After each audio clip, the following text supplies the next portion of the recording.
General Varath stood on the bridge of his warship and watched another planet burn. The flames rose high into the sky, turning the clouds orange and red. He felt nothing.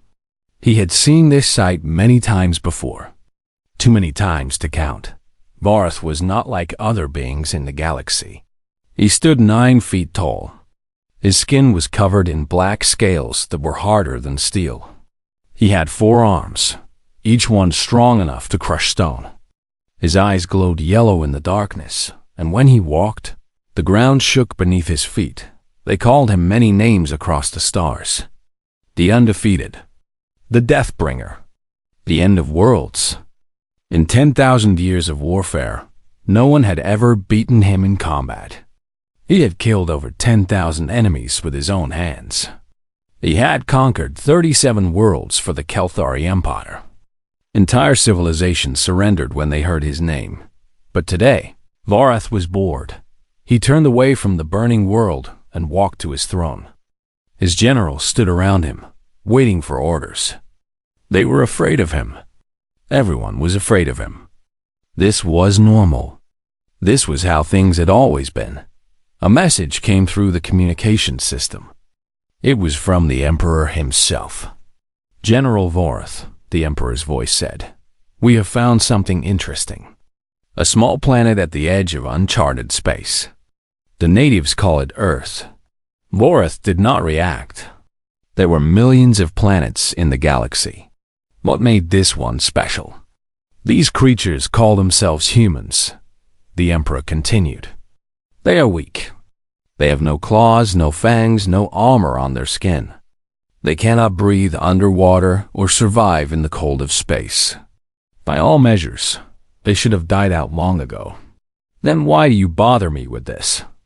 Varath asked. "Because they did not die out," the Emperor said. "They survived. They grew. They have already spread to 3 planets in their star system. They build machines that think. They split atoms for power. They are unusual." Varath leaned forward on his throne. For the first time in many years, he felt something close to interest. "What do you want me to do?" he asked. "Go to Earth. Look at these humans. Decide if they should be slaves or if they should be destroyed. The choice is yours." The communication ended. Varath sat in silence for a long moment. Then he gave the order to change course. His warship turned toward the edge of the galaxy, toward a small blue planet that no one in the Empire had ever heard of. The journey took 3 weeks.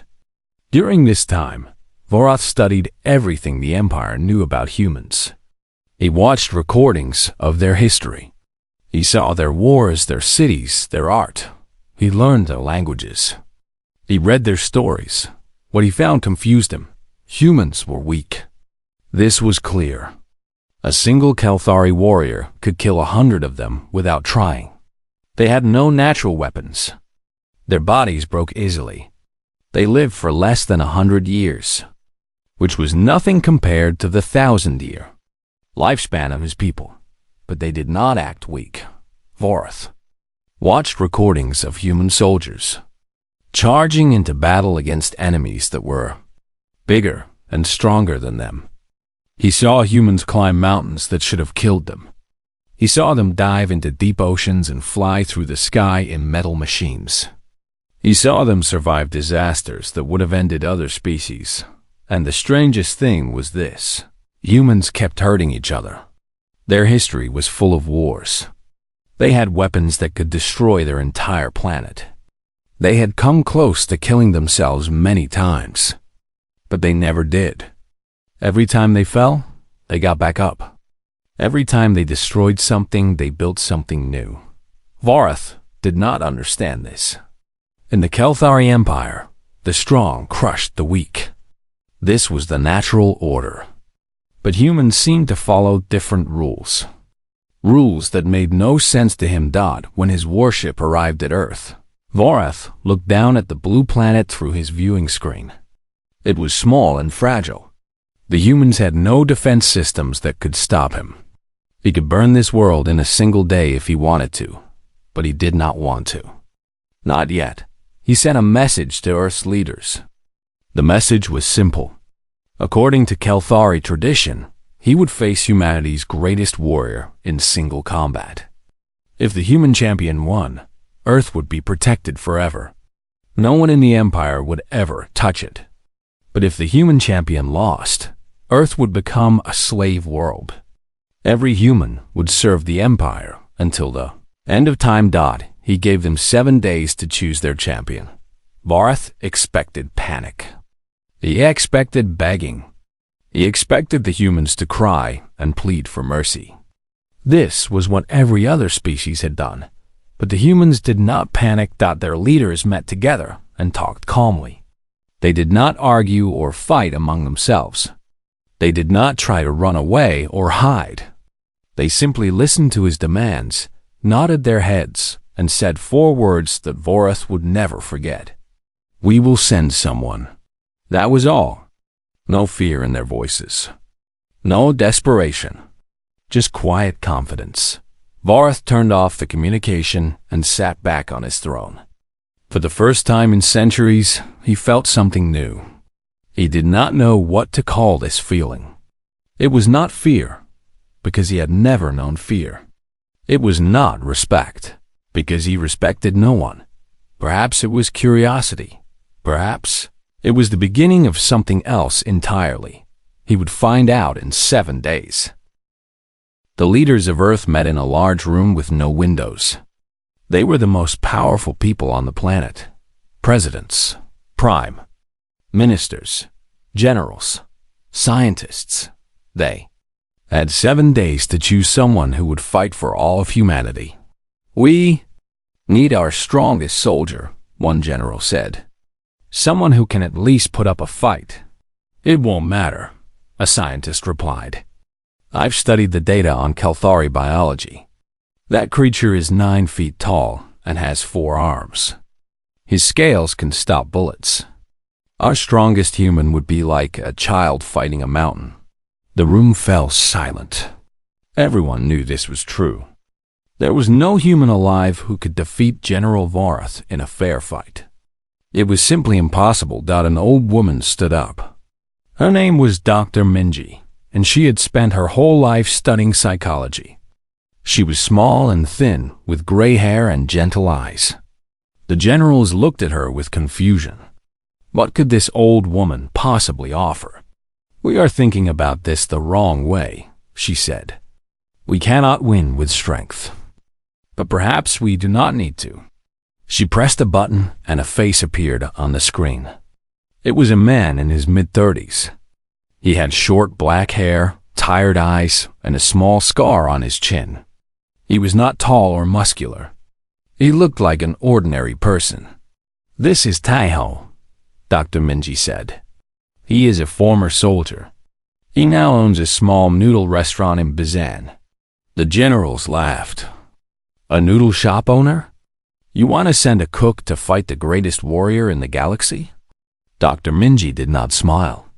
"Let me tell you a story," she said. She told them about the Third Pacific Conflict, a war that had happened 10 years ago. During this war, Taiho was a young sergeant.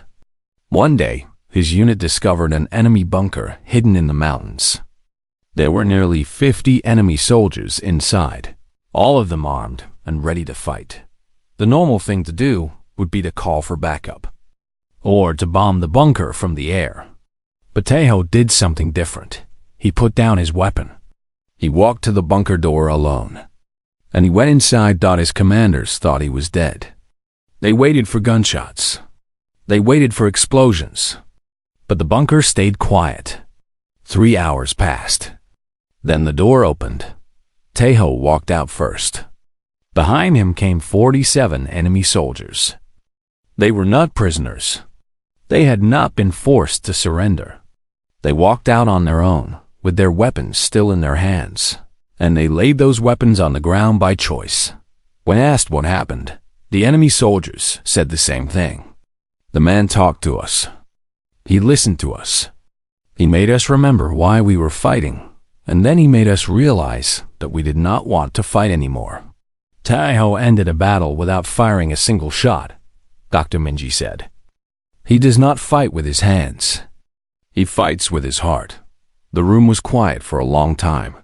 You think he can talk an alien warrior out of destroying our planet? A general asked. I think he is the only chance we have, Dr. Minji replied. They found Taiho the next morning.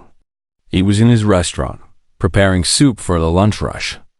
The kitchen was small and warm, filled with the smell of cooking meat and vegetables. He looked up when the officials walked in, and he already seemed to know why they were there. I saw the news, he said simply. The alien wants a champion. We want you to be that champion, they told him. Taiho was quiet for a moment.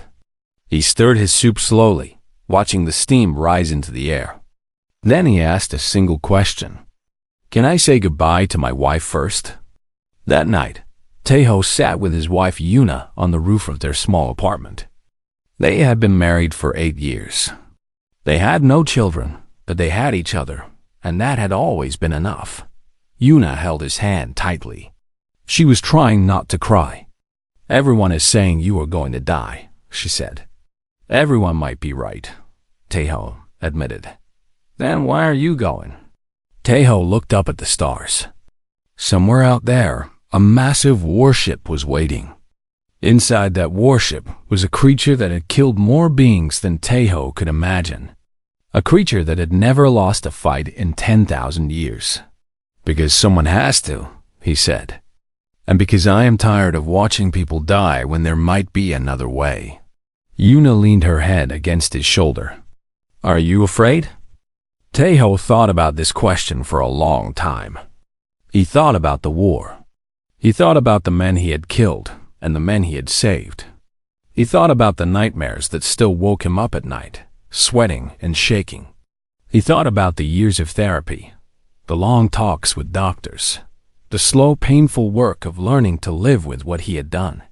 I stopped being afraid of dying a long time ago, he finally said. I am only afraid of what happens if I forget why living matters. Yuna did not ask what he meant. She understood. They sat together until the sun came up. They did not talk about the future because neither of them knew if there would be one. They just held each other and watched the sky turn from black to purple to gold. On the 7th day, Taiho walked onto a shuttle that would take him to the arena. He carried no weapons. He wore no armor. He had only the clothes on his back and a photograph of Yuna in his pocket. The whole world watched him go. Some people called him a hero. Some people called him a fool. Some people called him the last hope of humanity. Taiho called himself none of these things. He was just a man who had seen too much death. A man who had learned that there were some problems that violence could not solve. A man who believed, perhaps foolishly, that even the darkest heart could find its way back to the light. He was about to find out if he was right. The arena was the size of a city.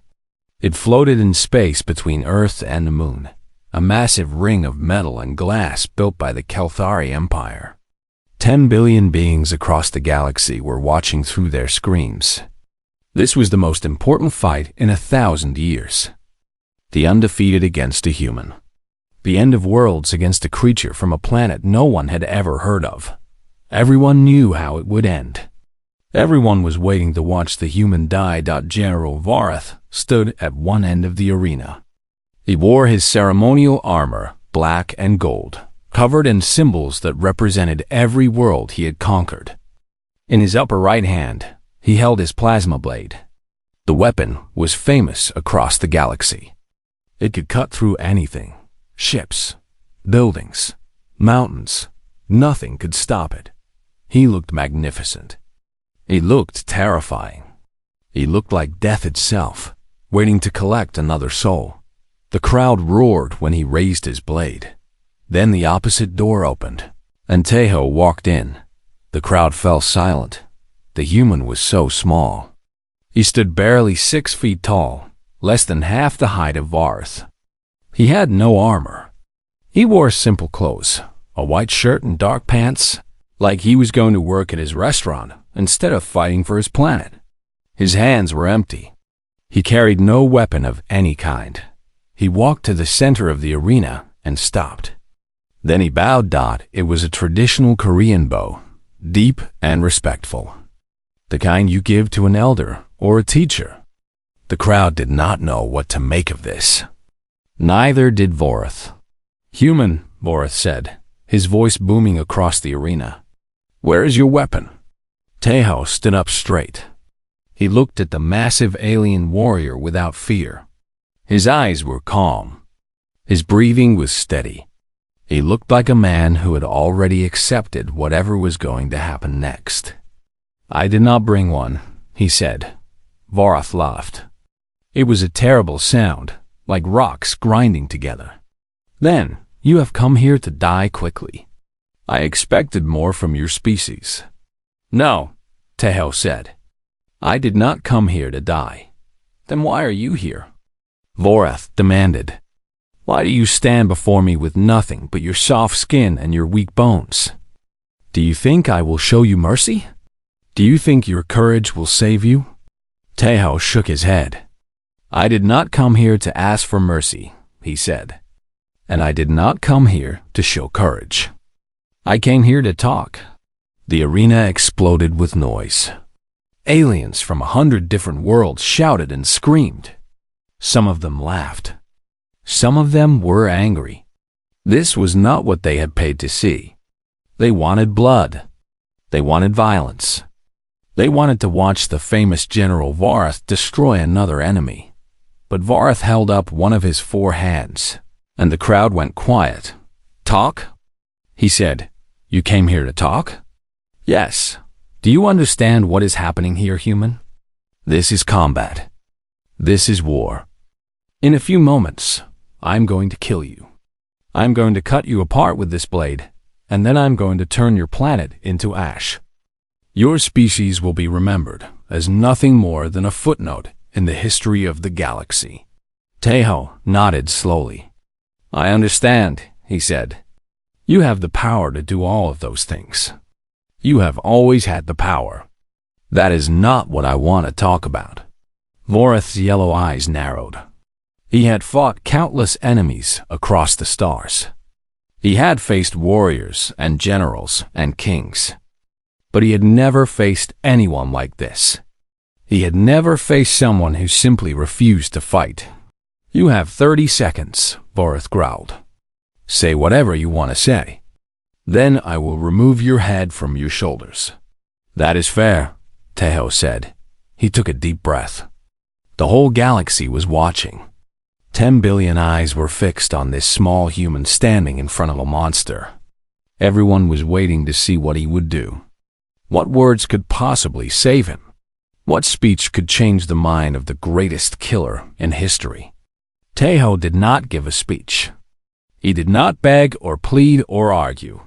He simply looked up at Vorath and asked a question. "General Vorath," he said, "when you close your eyes at night, do the faces of everyone you have killed let you sleep?" The arena went completely silent. Vorath did not move. He did not speak.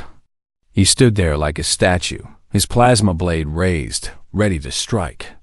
But he did not strike. Something had happened. Something had changed. Taeho continued, his voice gentle. "I know that question very well. I asked it to myself for many years. I still ask it sometimes, when the nights are long and the darkness feels too heavy." He took a step closer to the giant alien. "You have won every battle, General. You have conquered 37 worlds. You have killed more beings than any warrior in history. But I want to know something. In all those years of fighting, in all those victories, did you ever find what you were looking for? Did any of it make you happy? Did any of it fill the emptiness inside?" Vorath's hands began to tremble. The greatest warrior in the galaxy was shaking, and Taeho kept talking. Vorath could not move. The human's question had hit him harder than any weapon ever had. It was like someone had reached inside his chest and grabbed his heart with cold fingers. "Do the faces let you sleep?" No, they did not. They never had. Every night, when Vorath closed his eyes, he saw them. Thousands of faces, millions of faces. The enemies he had killed, the soldiers who had fought bravely and died anyway, the civilians who had been caught in the fires of war, the children who had looked at him with terror before the end came. He had never told anyone this. He had never admitted it, not even to himself. Kelthari warriors were not supposed to feel guilt. They were not supposed to remember the dead. They were supposed to be machines of war, cold and efficient, caring about nothing except the next victory. But Vorath was not a machine. He had never been a machine. Somewhere deep inside his armored body, behind his yellow eyes and black scales, there was something that felt pain. Something that remembered. Something that had been screaming silently for 10,000 years. And now a small human had found it. How do you know about this? Vorath asked. His voice was different now. Quieter. Less certain. Taiho looked up at him with eyes that held no fear, only understanding. Because I know the same weight, he said. I have carried it myself. He told Vorath about his past. He told him about the war, about the men he had killed in battle. He told him about the faces that haunted his dreams. He told him about the nights when he woke up screaming, covered in sweat, reaching for a gun that was no longer there. I killed 17 people during the war, Taiho said. 17. That number is so small compared to yours. But each one of them had a name. Each one of them had a family. Each one of them woke up that morning thinking they would live to see another day. And I took that away from them. He paused. For years, I could not live with myself. I drank too much. I pushed away everyone who loved me. I thought about ending my own life more times than I can count. The weight of what I had done was crushing me. Vorath listened. He had never heard anyone speak like this before. In the Kelthari Empire, warriors did not talk about their feelings. They did not admit weakness. They certainly did not confess their pain to their enemies. But this human was different. What changed? Vorath asked. He did not realize he had lowered his blade. He did not realize that the entire galaxy was watching him show vulnerability for the first time in his existence. My wife, Taiho said simply. Her name is Yuna. She found me at my lowest point.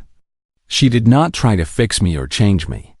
She just stayed with me. She held me when I cried. She listened when I needed to talk. She reminded me that I was more than the worst thing I had ever done.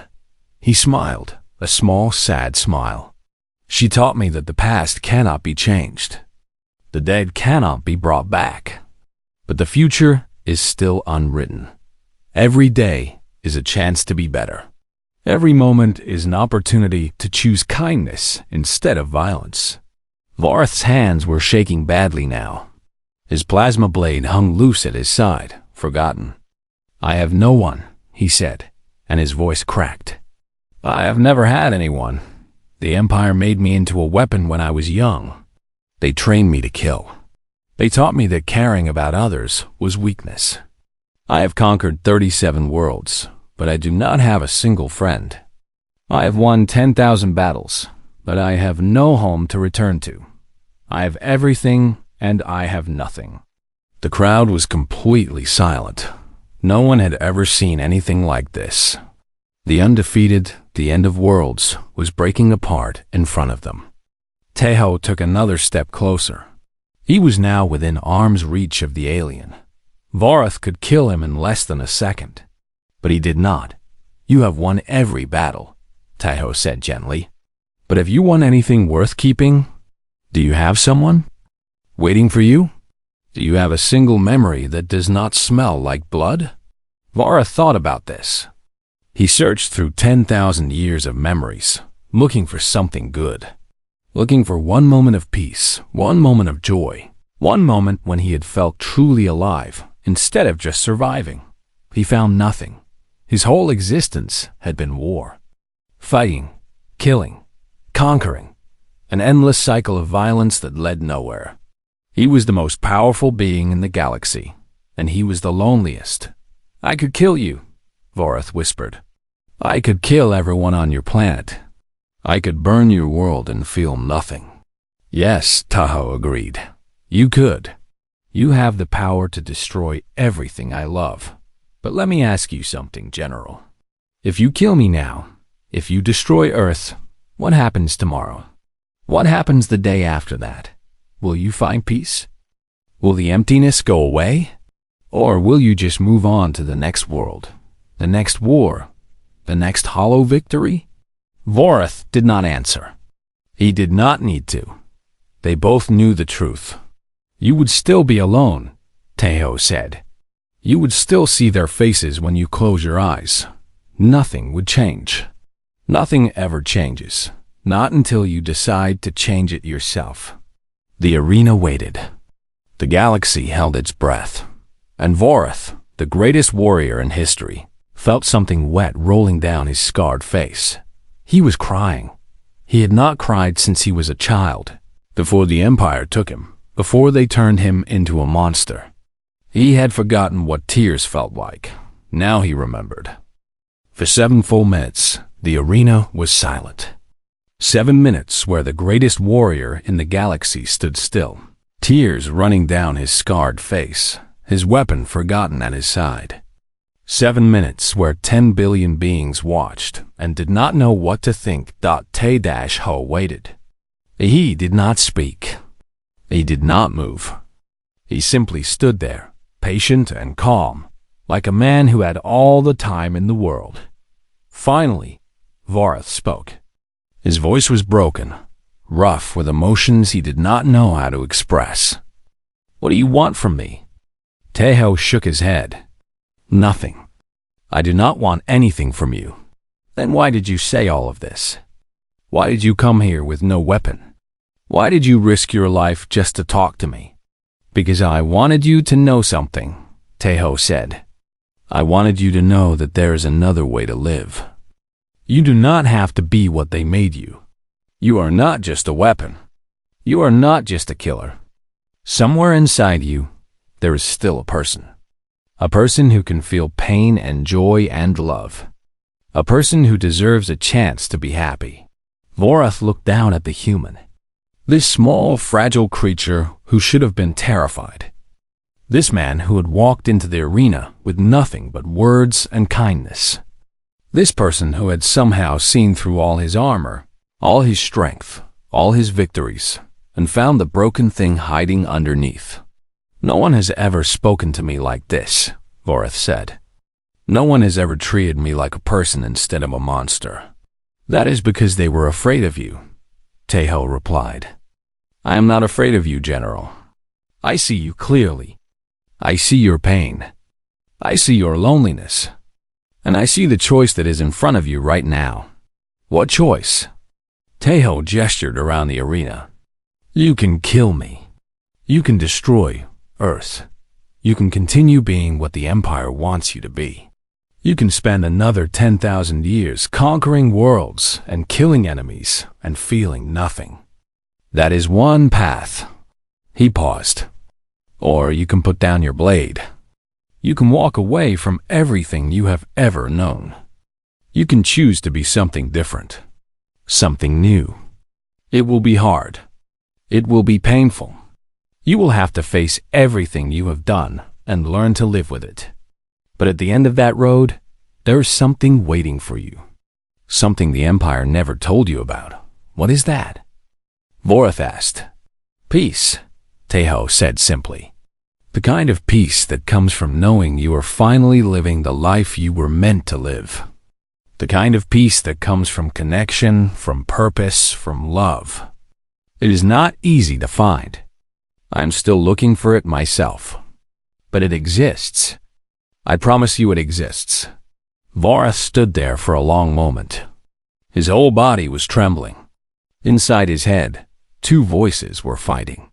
One was the voice of the Empire, cold and hard, telling him to kill the human and be done with it.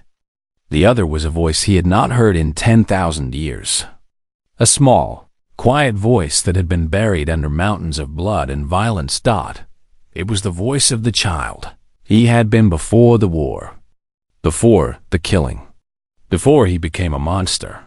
That voice said, "Choose something different. Choose to live." Vorith let go of his plasma blade.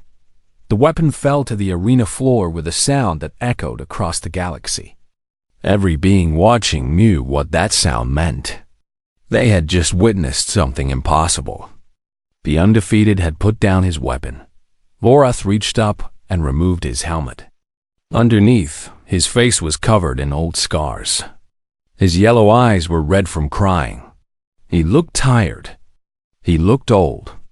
He looked like someone who had been fighting for far too long. "I declare this combat void," he announced. His voice was strong again, but different. There was no cruelty in it anymore. Earth is not to be touched. Not now, not ever. By my authority as General of the Kelthari Fleet, I place this planet under my personal protection. The crowd erupted. Some were angry. Some were confused. Some were cheering. The Emperor's voice came through the communication system, demanding to know what was happening, threatening punishment, threatening death. Vorith did not listen. He turned and walked out of the arena, past his generals, past his soldiers, past everything he had ever known. Teho watched him go. Then he took out the photograph of Yuna from his pocket and smiled. 3 years later, a noodle shop in Bizen had a very unusual employee. He was 9 feet tall and had 4 arms. His name used to be Vorith, but now the regular customers called him Hosiok. He had chosen the name himself from a book about Korean history. It meant Stone of Protection. Hosiok was not very good at making noodles. His hands were too big, and he often broke the bowls. He could not use chopsticks properly, no matter how many times Yuna tried to teach him. He still had nightmares sometimes, and on those nights Teho would sit with him on the roof until the sun came up. But he was learning. Every day, he learned something new. How to cook rice. How to talk to customers. How to laugh at his own mistakes. How to accept kindness without feeling like he did not deserve it. The Empire had sent assassins after him 3 times. Each time, they went home empty-handed. They could not bring themselves to kill someone who was so clearly no longer a threat. Someone who had traded his armor for an apron and his plasma blade for a cooking spoon. One evening, a customer asked Teho how a simple noodle shop owner had defeated the greatest warrior in the galaxy.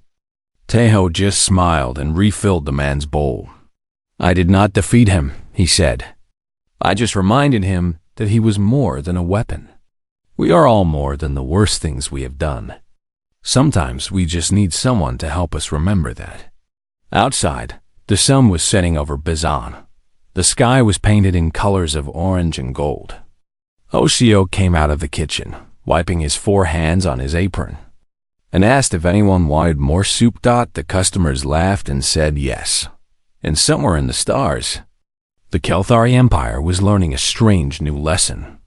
They had sent their strongest warrior to conquer a small blue planet. Instead, that planet had conquered him with something the Empire had never understood. Not with weapons. Not with power. With compassion. With patience. With love. The strongest warrior of the Galactic Empire had faced a human. And he had never fought again. He had never needed to.